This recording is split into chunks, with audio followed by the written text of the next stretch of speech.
नमस्कार. मी महादेव पवार, कनिष्ठ लेखाधिकारी, जिल्हा परिषद, छत्रपती संभाजीनगर.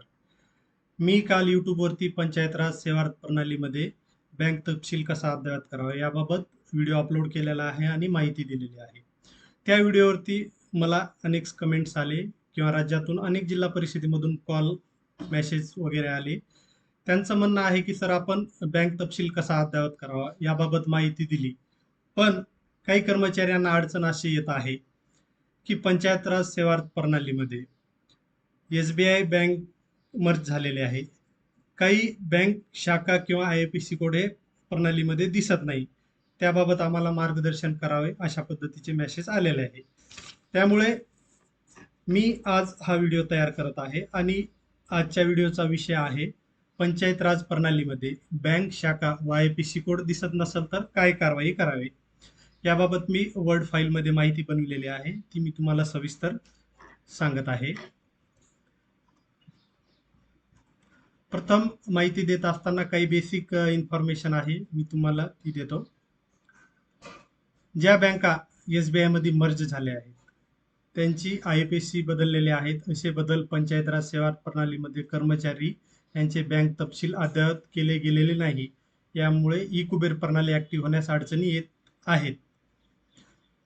2 नंबर, ई कुबेर प्रणाली राबवण्यासाठी कर्मचारी यांचे IFSC code, bank account number बरोबर असल्याची खात्री प्रत्येक वेळी लेवल 1 वरून लेवल 2 यांनी करणे आवश्यक आहे. तसेच सर्व कर्मचारी यांचे बँक तपशील सध्या बँक पासबुक प्रमाणे बरोबर असल्याची खात्री करावी.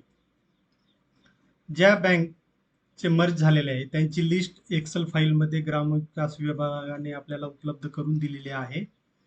त्यानंतर ज्या बँका SBI मध्ये मर्ज झाल्या आहेत त्यांचे IFSC कोड बदललेले आहेत. असे बदल पंचायत राज सेवा प्रणालीमध्ये कर्मचारी यांचा बँक तपशील अद्याप केले गेलेले नाही. याबाबत YouTubeवर मी याआधीच व्हिडिओ अपलोड केलेला आहे, तो व्हिडिओ आपण पाहून घेणे. तर आपला मूळ विषय आहे आता पंचायत राज सेवा प्रणाली, बँक नाव किंवा IFSC कोड उपलब्ध नाही याबाबत काय करावे. प्रथम तालुका स्तरावर जी बँक व शाखा उपलब्ध आहे, जसे की काही ठिकाणी एक किंवा एकपेक्षा जादा शाखा आहेत, तसे जिल्हा स्तरावर एक किंवा एकपेक्षा जादा शाखा आहेत आणि ती आपल्या सेवा प्रणालीमध्ये शाखा दिसत आहे, त्या ठिकाणी तुम्ही खाते हस्तांतर करू शकता. खाते हस्तांतर करण्याच्या 2 पद्धती आहेत. स्टेट बँक ऑफ इंडियाची SBI इनो ॲप्लिकेशन आहे, त्याच्यामधून तुम्ही अगदी 2 ते 4 मिनिटांमध्ये तुम्ही शाखा हस्तांतरित करू शकता.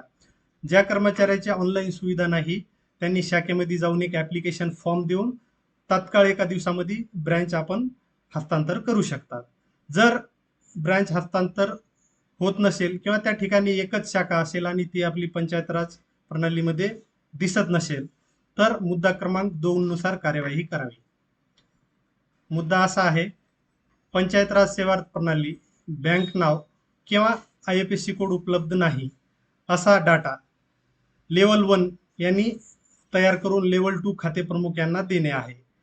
लेवल 2 वरील खाते प्रमुख यांनी तो डाटा एकत्रित करायचा आहे आणि तो डाटा लेवल 3 मान्य मुख्य लेखा वित्त अधिकारी यांना द्यायचा आहे. तर लेवल 3 वरून मान्य मुख्य लेखा वित्त अधिकारी यांच्या स्वाक्षरीने पत्र, जसे की email ID MahaIT mail ID mention केलेला आहे मी, त्याच्यानंतर RED office email ID Panchayat Raj सेवा @ या मेल ID वरती आपल्याला ती माहिती पाठवायची आहे, जेणेकरून त्या मेलवरती पंचायत राज MahaIT टीम हे दुरुस्ती करून सिस्टीममध्ये आपल्याला बँक डिटेल अपडेट उपलब्ध करून देतील. त्यानंतरच आपल्याला ती बँक शाखा आणि IFSC कोड उपलब्ध होईल. तर अशा पद्धतीने आपण बँक शाखा व IFSC कोड दिसत नसेल तर काय कारवाई करावी याबाबत माहिती दिलेली आहे. तर माहिती कशी वाटली नक्की कमेंट्समध्ये सांगावे. आवडली तर पेज सबस्क्राईब करावे आणि शेअर लाईक करावे. धन्यवाद.